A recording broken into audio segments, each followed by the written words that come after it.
təbii ki, millət dilləri dərsə qoşulan yoxdur. Dərsimiz əməliyyat sistemidir.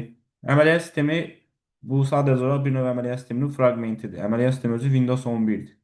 Düzdür, çox böyük, hədsiz böyük dərs olmağına baxmayaraq, hətta Word-dən də böyükdür. O boyda dərsdən, o boyda çətinlikdən cəmi qəbula bir dənə, nadir hallarda iki dənə sual düşür.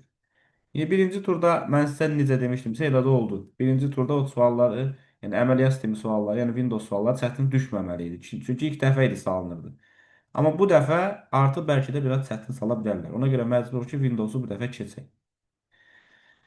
Ona görə Windows'u saxlayacağıq yenə bir neçə dərs sonraya, yəni uzayın ki, may ayına saxlayacağıq. Amma biz aprel ayı boyunca çalışacağım ki, Windows xaric bütün mövzuları qutaraq. Yəni biz bunu bacara bilərik. Demirəm, amma qaça-qaça gedəcək, ehtiyac yoxdur.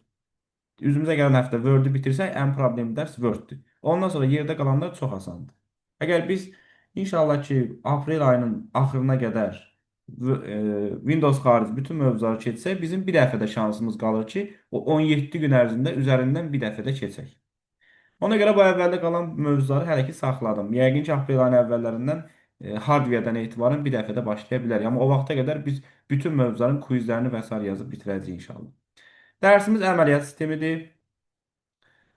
Yo, yo, fikrimi dəyişdim. Çünki izah elədim, bayaqdan yəqin ki, gec qoşulmusunuz. Biz gələn dəfədən Word-ə başlayacağıq, amma Word-ə başlasaq arada əməliyyat sistemi mövzusu qalır. Ona görə əməliyyat sistemi keçməliyik. Deməli, dərsimiz əməliyyat sistemidir. Biz bundan qabaq proqram təminatı keçmişik. Hər dəfə bu dərsləri keçəndə bunların bir-birinə bənzərliyini mən sizə izah edirəm. Yəni bunların bir-birindən fərqi nədir? Tərifləri üst-üstə düşə bilər. Deməli, kompüterə qoşulmuş bütün proqramlar toplusu kompüterin nəyə adlanır? Kompüterin proqram təminatı adlanır. Proqram təminat. Bəli.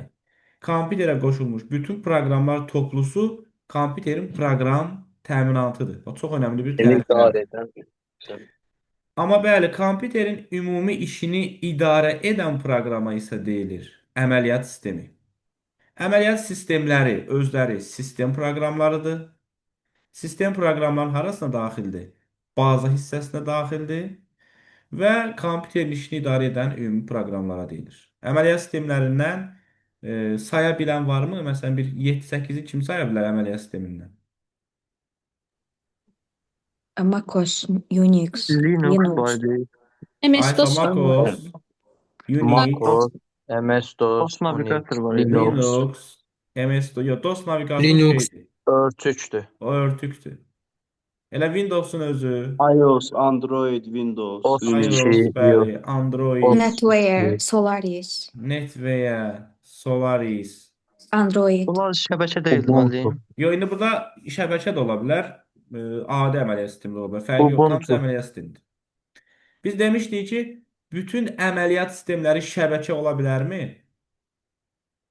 Bəli. Yox. Xeyr, Bütün əməliyyat sistemlərini şəbəkədə istifadə etmək olmur. Amma bütün Əks olur şəbəkə bəli, əməliyyat əks. sistemləri əməliyyat sistemidir. əməliyyat sistemi. Ay sağ olun, bəli. Deməli, bax burada görürsünüzmü? Bizə BIOS-u yenə xatırladıblar. BIOS-un açılışını o gün əyani qrupda 6-cı gün bir neçə dəfə soruşdum. Bir neçə qrupdan bilmədilər. Açışın bilin.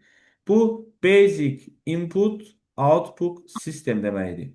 Deməli nə oldu? Basic Input Output Basic System. Improve Outlook System. Bəli, giriş çıxışın baza sistemidir. Niyə görə? Çünki kompüter ilk dəfə düyməsini vurub yandıranda kompüterin bütün qurğuları BIOS proqramı tərəfindən test edilir. Və BIOS, buradan bu yazılan baş hərfin 2 dənə iş görür. Əgər kompüterin bütün qurğularını yoxlayırsa, bu prosesin adına deyilir post. Post yükləmədə boost. Bəli, Boost. kompüterin bütün qurğularını yükləyəndən sonra, yoxlayandan sonra onu əməliyyat sistemini yükləyirsə, bu prosesə deyilir boot prosesi. Boot. Aydındır. Bir şeyi də nəzərinizə çatdırım ki, aprel ayında 2 gündə sizə test üçün vaxt ayıracağam. Yəni onda artıq inşallah bizim dərslərimizin sayı artıb olacaq 7 dənə. 2 dəfə əyani öz dərsiniz, onlayn öz dərsi, 3 dəfə mövzu üçün onlayn, 2 dəfə də test üçün. Bütün mövzuların testlərini düzdür, indi də eləyirəm onu açığı, özünüz görürsünüz. Başdan başlamışıq.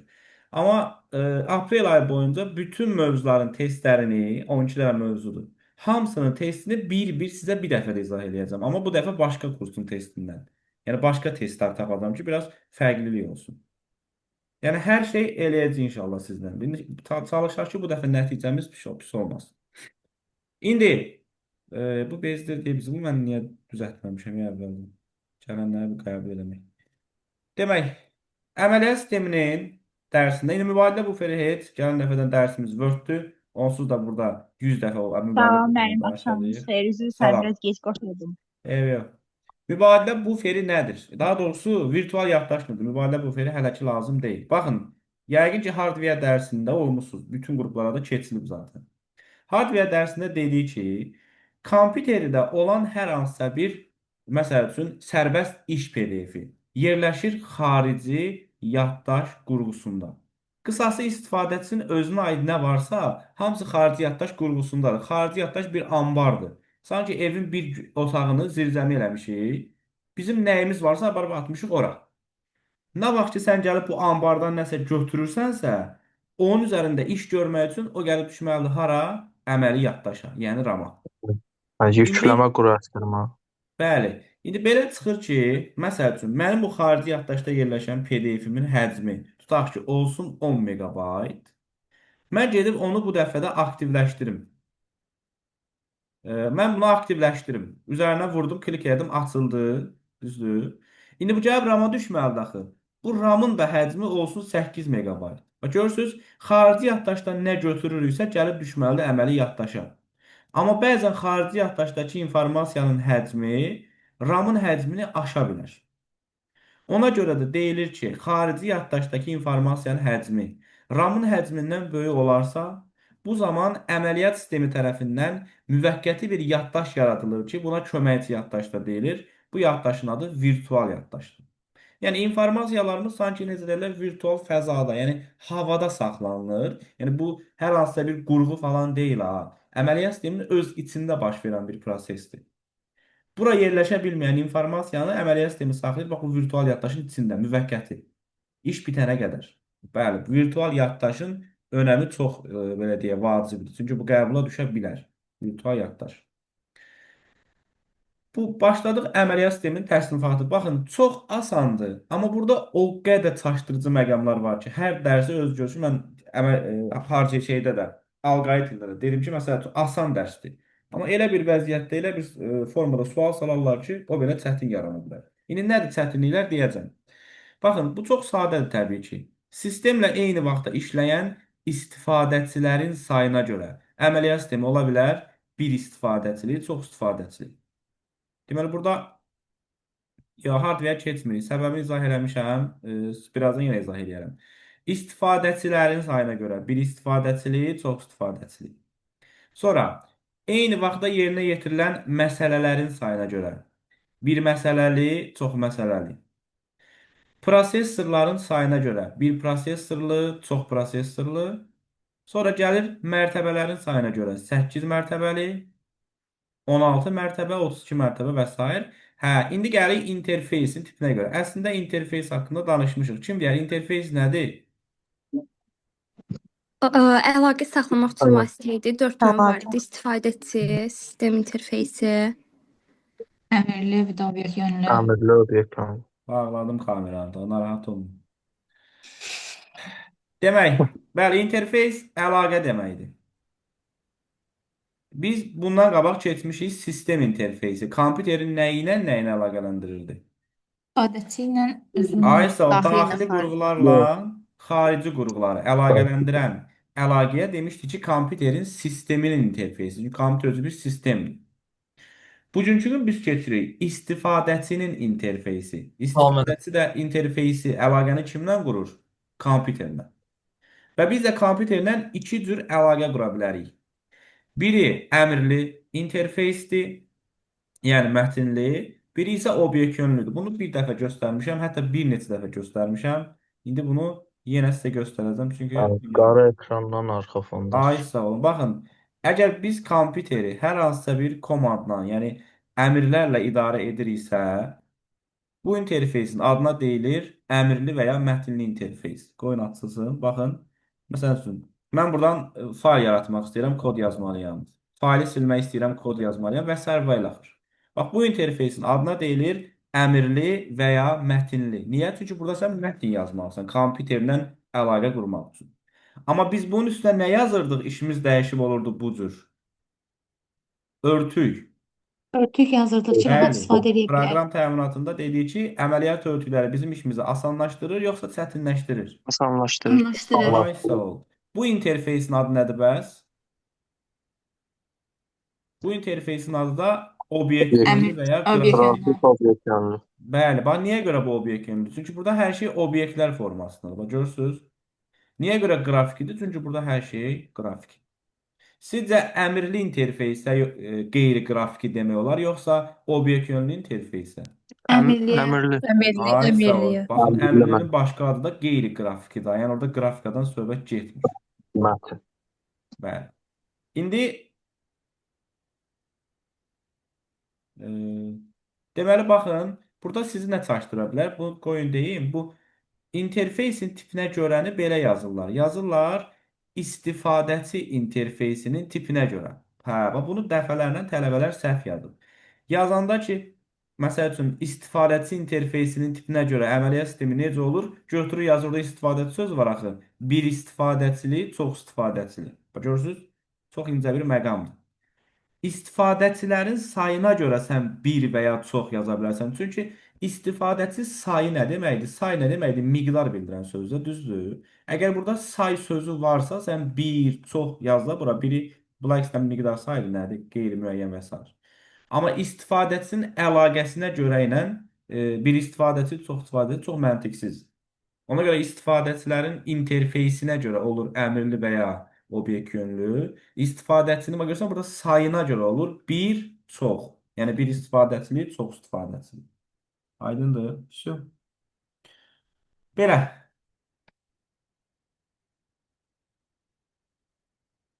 Belə. Sonra burada nə qaldı? İnformasiya emalı rejiminə görə. Bax bu da çox önəmli, çox maraqlıdır. Yəni informasiyaları kompüter necə emal edə bilər? Paket emallı, vaxt bölgülü, real vaxt miqyaslı. Hər üçünün tərifində bilməliyik. Məsəl üçün burada yazıb paket emallı kompüterlər necə əməliyyat sistemi necə emal edir? Baxın açar sözü budur. Paket emallı da bəli, paket formalaşdır. Paket formalaşdır. Tapdım o da cavabı. Vaxt bölgülü. Biz bunu həmişə biz nəyə bənzədirik? Elə bil ki, Asan xidmətdən növbə götürmə. ay gəlirsən hər hansı bir banka, hər hansısa bir nə bilim, tək dövlət qurumuna, orada sən qapıdan içəri girən kimi sənə deyirlər ki, gel qardaş, növbə götür. Niyə? Çünki oradakı işləri ardıcıl şəkildə, sıralı şəkildə, səliqəli formada yerinə yetirə bilsinlər deyə. Ona görə əgər bir əməliyyat sistemi vaxt bölgülü qaydası ilə işləyirsə, burada əməliyyat sistemi xidmət xarakterli tapşırıq görün bura nə yazıblar? İstifadəçilə eyni vaxtda kompüterin müraciət. Nəsə də bir öz sözlərimizlə deyil. Elə ki, burada əməliyyat sistemi bir növ əmr tipli tapşırıqları növbə ilə yerinə yetirilir. Burada tamam tərif başqadır. Burada yazıb növbə ilə seçil. Bizə bu lazımdır əslində. Vaxt bölgülü hər kəsə vaxt verir. Yəni hər bir işin vaxtı var. Məsəl üçün bu nə deməkdir? Tutaq ki, sən internetdən 2 dəqiqəlik bir musiqi yükləyirsən və yaxud musiqinin kompüterə yüklənmə müddəti 2 dəqiqədir. Deyirsən ki, bu 2 dəqiqə müddətində gedim o Word-də yarımçıq qalan bir işim vardı. Onu görüm, əməliyyat sistemində ki, yox, dayan. Çünki bu əməliyyat sistemi vaxt bölgülüdür. Burada bir iş bitmədən digər işi görmək olmaz və yaxud eyni zamanda bir neçə işi görmək olmaz. Ona görə əməliyyat sistemi xidmət xarakterli tapşırıqlara uyğun maşın resurslarını növbə ilə seçir. Yəni, nə deməkdir? Bu tapşırıqları sən ancaq bir-bir yerinə yetirə bilərsən. Amma real vaxta görə olanda, indiki kompüterlər bu cürdür, bu tipdir əməliyyat sistemləri. Real vaxtda olanda bütün işləri eyni zamanda görmək olar. Görürsünüz? Eyni zamanda həll etməyə imkan verir. Fərq bundan ibarətdir. Və nəhayət sonuncu təsnifat resurslardan istifadə tipinə görə əməliyyat sistemləri, şəbəkə və lokal. Əməliyyat sistemləri ailəsini heç bir halda oxumuruq. Buradan bizə sual düşmür. Bizim demək olar ki, ən önəmli dərsimiz burada budur, fayl. Fayldan da, yəni biz sınaqlara dəfələrlə dərs necələ bitəcək bilmirəm. Hələ ki başlamışıq. Saat yarımdır maksimum. Görək, yəqin tez bitər, elə də böyük dərs deyil. Biz hər dəfə sınavlara salırıq. Bir fayl yerləşir, onun içində başqa faylı silib, onun içində başqa fayl əlavə etdilər və s. və ilaxır. O suallar qəbula çox düşüb, hədsiz. Ümumiyyətlə fayl mövzusu biraz geniş mövzudur. Buradan suallar çox düşə bilər. Və fayl nədir? Fayl yadda gəlsə o günləri hansısa bir qrup lap tez başlamışdı. Onlara mən bunu izah edəndə belə bir şey ilə izah elədim. Məsələn, açdıq Word-ü. Burada dedik ki, məsəl üçün Word-ə bir dənə nöqtə qoyuram. Adi bir dənə, slash olsun, ya nöqtə olsun. Nöqtə qoyuruq. İndi bu Word-dən çıxmağa çalışır. Çıxmağa çalışanda Word və ya kompüter əməliyyat stili məndən soruşur. Sən bunu yaddaşa vermək istəyirsənmi? Lap dedim ki, hə, bunu vermək istəyirəm yaddaşa. Onda nə deyir? Onda deyir ki, qardaş, yaddaşa vermək istəyirsənsə, onda bunun sən yerini seçməlisən. Bax, açıldı Save as pəncərəsi. Mən buna bir yer seçməliyəm. Mən buna bir ad seçməliyəm. Mən buna bir tip seçməliyəm. Bax, görürsünüz? Hə, onda buradan belə bir nəticəyə gəlir ki, insan, düzdür, biz heç vaxt bu nəticəyə gəlmirik bəlkə də. İndi sadəcə bunu düzəldənlər belə deyiblər. Oturub mən bunu şəxsən özüm belə analiz etməmişəm. Sadəcə dərs izah eləyə birdən adamın beyninə oturur ki, hə, sən demə vəziyyət beləymiş. Mən bunu niyə göstərdim sizə? Başa düşməyiniz üçün. Baxın, adicə nöqtəni belə kompüterdə öz başına gəzməyə qoymurlar. Adi bir nöqtədir. Bax, burada balaca bir nöqtədir. Dedim ki, nöqtə yazım çıxım, dedi olmaz. Yaxşı, bizim adicə nöqtəmiz belə nəyin içində gəzməlidir? Bir sənədin Niyə? içində bir Faylın fayl. Faylın O failin hansı içində faylın? gəzməlidir. Bəli. Baxın, ən əyani nümunəsi budur. Çox sadə bir şəkildə. Nöqtəni qoyuram, proqramdan çıxmaq istəyirəm ki, o nöqtə qalsın, deyir, yox. Yadda saxlamaq istəmirsənsə, o sənin öz işindir. Delete vur, getsin. Yox, əgər yadda saxlamaq istəyirsənsə, sən bunu, ulan ekranımı yazma, sən bunu boş saxlaya bilmərsən. Yaxşı, girdi, yaddaşa verdi. İndi mən bu nöqtəni yaddaşa versəydim, hansı yaddaşa gedib düşəcəkdi? Kim deyər? Hə? Mən yaddaşa verdim, bütün informasiya hansı yaddaşda saxlanılır? Xarici yaddaş. Ay sağ olun. Bəli. Verəcəkdim bunu yaddaşa, avtomatik gedib düşəcəkdi xarici yaddaşa. Onda baxın, öz elədiyimiz şeylərə bir tərif uydururuq. Deyirik ki, fayl xarici yaddaşda müəyyən bir ad altında saxlanılan verilənlər toplusudur. Yəni mən bu dərsi niyə belə keçirəm? Dərs müəllim çox uzadır. Mənim məqsədim özünüz də bilirsiniz lap əvvəldən. Bu dərsləri əzbərləməməyiniz istəyir. Zülüm bunun üstündə oturub saatlarla dərs oxumamağınızdır. Yəni fayl nə oldu? Xarici yaddaşa atmalısan, faylın yeri oradır. Müəyyən bir adı olmalıdır. Müəyyən bir tipi olmalıdır. Və niyə görə orada qeyd olunur ki, verilənlər toplusudur? Çünki bu kompüter bilmir axı sən ora video yadda saxlayasan, o faylın içində, nə bilim musiqi yadda saxlayasan, yoxsa hər hansısa bir mətin yadda saxlayasan. Ona görə ümumi deyirlər ki, verilənlər toplusudur. Bildiniz? Yəni heç kim durub deyə bilməz ki, fayl deyəndə insanın ağlına ancaq mətn faylı gəlir. Nə bilim Word faylı gəlir. Xeyr. Mətn, daha doğrusu fayl ümumi addır. Onun içində nə olacaq? Onu indi hər kəsin öz istəyindən, öz zövqündən, öz işindən asılıdır. Belə. İndi PDF-i bağlayırıq. Ya da hələ bağlamayaq. Qoyun buraya izah edeyim sonra. Geniş şəkildə indi fayldan biraz yenə danışacağım. Və fayllar 3 cür olur. 1. İcra olunan fayllar. İcra nə deməkdir? İcra hər hansısa bir işi yerinə yetirməkdir. Necə deyirlər? İcra hakimiyyəti sözü də zaten oradan gəlir. Verilən tapşırıqları o qurum yerinə yetirməlidir. Təəssüf ki, yetirmir. Bəli. İcra olunan fayllar hər hansısa bir əməliyyatı yerinə yetirir. İcra et. Deyir, bu işi icra et. Bu işi yerinə yetir. Vəsə, qalan hissəsini əzbərləmə. At geçsin. Sənəd faylları. Sənəd faylları kimə lazım olur? Sənəd faylları istifadəçilərə, yəni insanlara lazım olur. Ona görə bax, bu sənəd fayllarının açar sözü istifadəçilər tərəfindəndir. Konfiqurasiyada bilirsiniz ki, konfiqurasiya demək elə nə deməkdir? Bəli, parametr deməkdir. Ona görə konfiqurasiya faylları parametrləri özündə saxlayır. Bax, bu bizim oldu 3 dənə faylların tipi. İndi biz açaq Word-ü, orada fayl haqqında biraz geniş danışaq. Yəni, burada ehtiyac yoxdur. Deməli, fayl. Dedik, hansı yaddaşda saxlanılır fayllar? Xarici. Aysa, bunu hər dəfə soruşum ki, yadınızda qalsın. Fayl. Xarici yaddaşda müəyyən bir ad altında saxlanılan verilənlər toplusudur. Və bizim fayllarımız iki hissədən ibarət olur. Birinci hissəyə deyirik faylın adı, ikinci hissəyə deyirik faylın tipi. Faylın adını verir insan, faylın tipini verir proqram. İndi sizcə bunun hansı daha çox variantı ola bilər? Adını yoxsa tipini? Adını. Ay sağ ol, Adı. adını. Çünki tipi hər hansı bir proqram tərəfindən verildiyinə görə limitlidir. Adicə Word-ün yetəri qədər, yəni genişlənməsi yoxdur. Olsun 15 dənə. Amma insanın verə biləcəyi sözləri təbii ki, biz təsəvvür edə bilmərik. Adicə bir dildə hələ buna nə qədər söz verilə bilər, nəinki başqa-başqa dillərdə.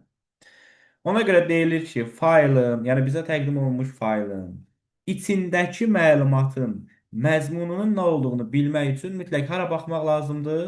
Tipinə. Genişlənməsinə. Bəli, indi aranızda bu dərsi ilk dəfə işləyənlər də var. Bax, əziz tələbələr, sizə deyir, aşağıdakılardan hansı Word faylıdır? Heç bir halda birinci tərəfə baxmayın. Çünki bunu biz insanlar verdiyimizə görə bura tamam fərqli şey yaza bilərik. Məsəl üçün, bax yazıram. Word faylı axtarıb tutaq ki. Word.xlx. Bu Word faylıdır. Nə faylıdır bu sizin? Xeyr, elektron Buyur. cədvəl Excel. fayları. Excel. Excel Excel faylıdır, bəli. Çünki biz yenə deyirəm, Word-ün birinci tərəfə dokdur baxmırıq, da. ikinciyə baxın. Necə? Sonra, Word-də deyirəm. O bəli, excel.doc. Word faylı. Bəli, bu artıq Word faylı. Çünki ikinci Bəli, tərəf doka Word-ün genişlənməsidir. Всё. Yəni biz burada nəyi deməyə çalışırıq? Onu deməyə çalışıram ki, hər hansısa bir faylı axtaran zaman birinci hissənin heç bir önəmi yoxdur. Bəli, bizə o faylın içində yerləşən məlumatın içində nə olduğunu tapmaq yalnız ikinci tərəfə görədir. Və bizim fayllarımız dedik iki yerə bölünür. Birinci hissə gedir faylın adı, ikinci hissə gedir faylın tipi. Ona görə deyəndə aşağıdakilərdən hansı fayldır, mütləq o faylın nəyi olmalıdır? Nöqtəsi. Məsəl üçün yazmışam kitab, testdə belədir. Bir də yazıram kitab.doc. Bunun hansı qovluqdur, hansı fayldır? Fayl olan kitab.docdur. Bu da Qovluq qovluqdur, bəli. Qovluqların genişlənmələri olmur. Yadınızda saxlayın. Genişlənmə yalnız faylda olur. Çünki biz, baxın, bu qovluqdur, böyük bir qovluqdur. Mənim əlimdə bir dənə, məsəl üçün, a.doc faylı var, bir dənə b.xlx faylı var. Yəni bir Word faylı var, bir dənə nə var? Excel faylı. İndi fayllar qovluqlarda saxlanılır, qovluqlar fayllarda. Fayllar Fayllar qovluqlarda. Mən bir dənə qovluqda həm Word faylını, həm Excel faylını saxlaya bilərəm. Bəli. Bəli. Hə, Niyə olmaz. olmasın? Ona görə də qovluğun genişlənməsi olmağı mümkün deyil. Çünki bunun içində Word da var, Excel də var. Lazım olsa hələ bura bir dənə musiqi faylı da ata bilərəm. İndi bu yazıq qovluğun genişlənməsi nə olsun? Ona görə qovluqların genişlənməsi olmur, amma faylların genişlənməsi olur. Faylları proqram yaradır, yoxsa qovluqları? Faylları. Faylları. Ona görədir ki, bax, Qovluqları hamısını özümüz. dərindən izah eləmişəm. Ona görədir ki, qovluğu biz sadəcə ekranda sağ düyməni vuraraq yaradırıq. Heç bir proqrama ehtiyac yoxdur. Təbii ki, bunun genişlənməsi olmayacaq. Amma sən istənilən bir faylı mütləq proqramın köməyi ilə yaratmalısan. Proqramda da bir fayl yaradan kimi, necə deyirlər, Türklər demiş, proqram o faylda öz etkisini buraxır. Yəni öz bir işarəsini buraxır ki, genişlənməsi mənim genişlənməm olmalı. Çünki mən də yaratmışam bunu. Bəli, qovluğu insan yaradır. Yəni biz dediyim kimi sağ düymə vurub yaradırıq. Genişlənməyə ehtiyac yoxdur. Faylı proqram yaradır. Ona görə öz işarəsini həmin dəqiqə fayla atmalıdır. Və təbii ki, siz bilməlisiniz ki, bizim fayllarımızın ad və genişlənməsi hər proqramda fərqli cür yazılır. Məsəl üçün, MS-DOS əməliyyat sistemində faylın adında maksimum 8, genişlənməsində 3 simvol. Sonra Windows 10 əməliyyat sistemində 11 deyək. adında 255, genişlənməsində 5 simvol var. Yazıca gəlsə keçən dəfə sınağa salmışdım ki, məsəl üçün orada yazmışdım. Məsəl üçün A, B, ulduz, nöqtə, doc. Bəli, Demişdim ki, ixtiyari faylın sual. adında MS-DOS-da yazılmış fayl adında istifadə olunmuş ulduz simvolunun əvəzinə neçə simvol istifadə etmək olar? 6. Yəni siz saflarda götürüb yazmışsınız ki, ixtiyari sayda. Amma bilmək lazım ki, MS-DOS-un adında maksimum 8 simvol ola bilər. Ulduz özü ixtiyari sayda simvol əvəz edə bilir, düzdür. Amma burada 8 nədən ikisi yazılıb, axı geriyə qaldı 6. Təbii.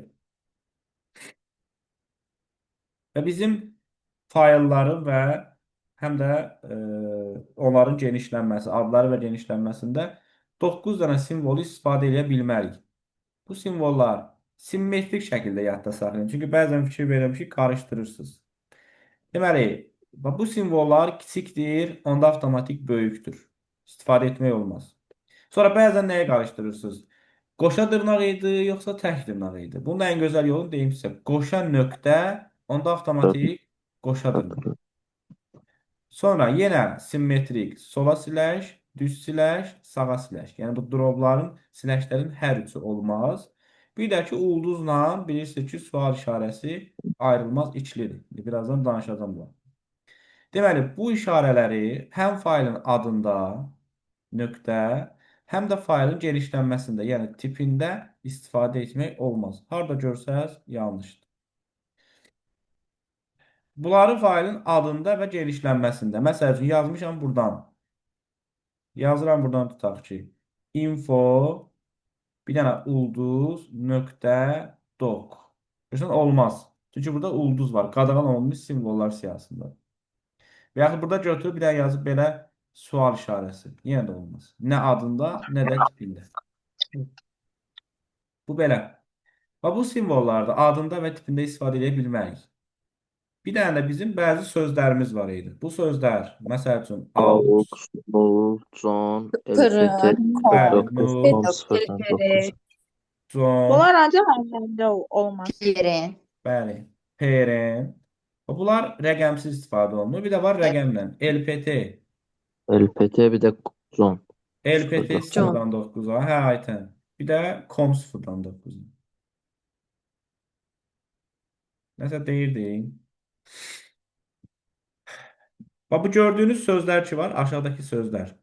Bunların faylı yalnız adında istifadə edə bilmərsiniz. Məsəl LPT üçün yazıb. amma rəqəmsiz işlənə bilər deməli. Bəli. Məsələn yazıb aux.doc. Doğru fayl addır yoxsa yox? Yanlış deməli. Yanlışdır, bəli. Müəllim, bəs AUX nöqtədən sağ tərəfdə olsa? Sadiq ora yazdığım qüvvət işarəsi olur, istifadə eləmək olur.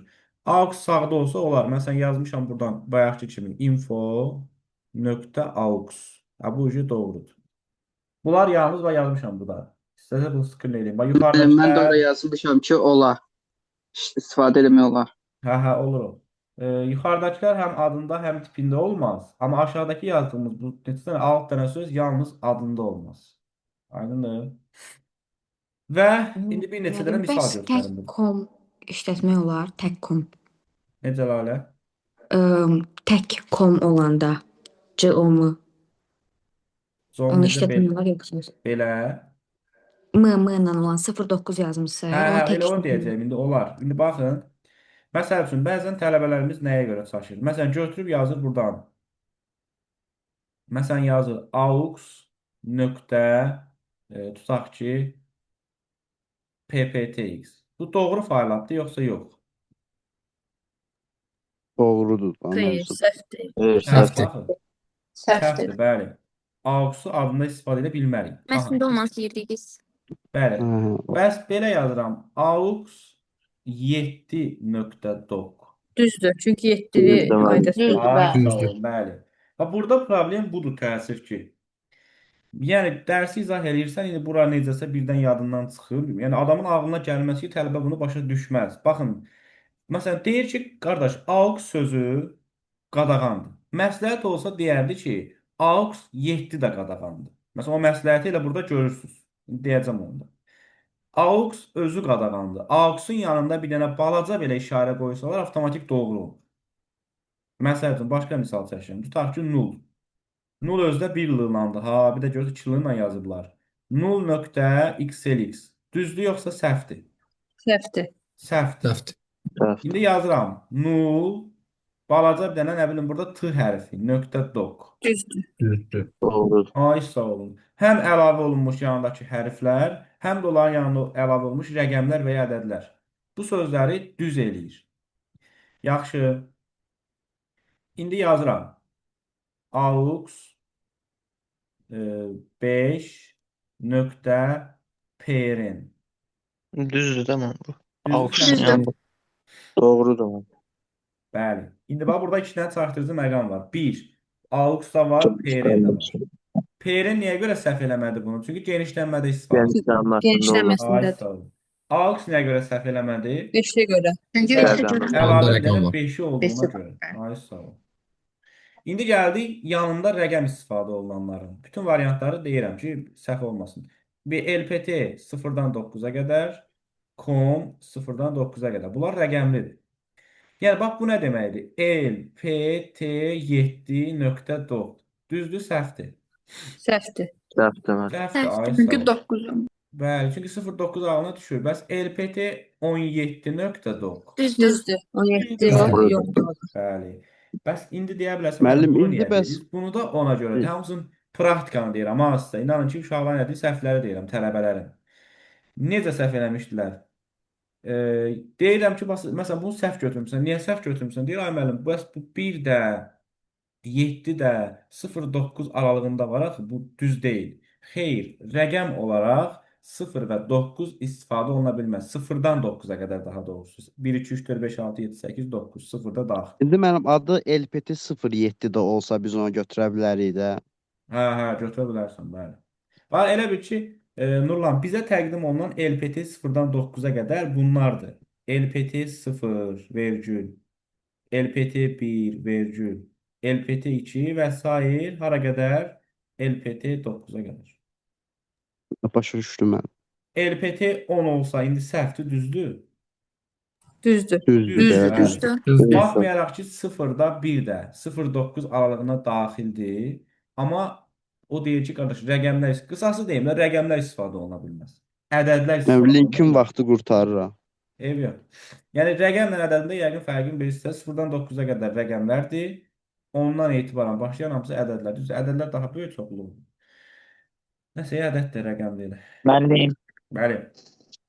sizdən bir xahişim olacaq. Mən işləyəm, bayaq başım qarışdı müştəriyə. O bir axı nul falan olan sizə bir də zəhləyə bilərsiniz, zəhmət olmasa. Gözlə, o biri link haqqında izah eləyərəm, yaxşı. Hə, zəhmət olmasa.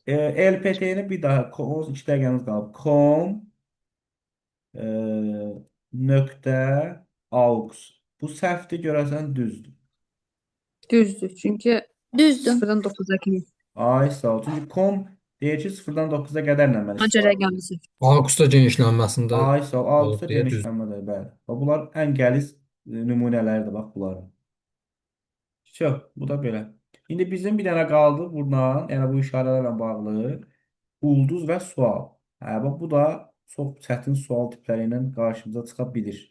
İndi bunu da qəşəng şəkildə izah eləyəcəm. Deməli, sual işarəsi yalnız bir simvolun əvəzinə yazıla bilər. Ulduz da ixtiyari. Ulduz isə İstəniləndir. istənilən qədər. İstənilən qədərin içində 1-də gedir, 0-da gedir, Boşluqdur. 10-da gedir, nə desən gedir. Bir 2 dəqiqə səbirli olun, yeni link göndərin, başlayaq.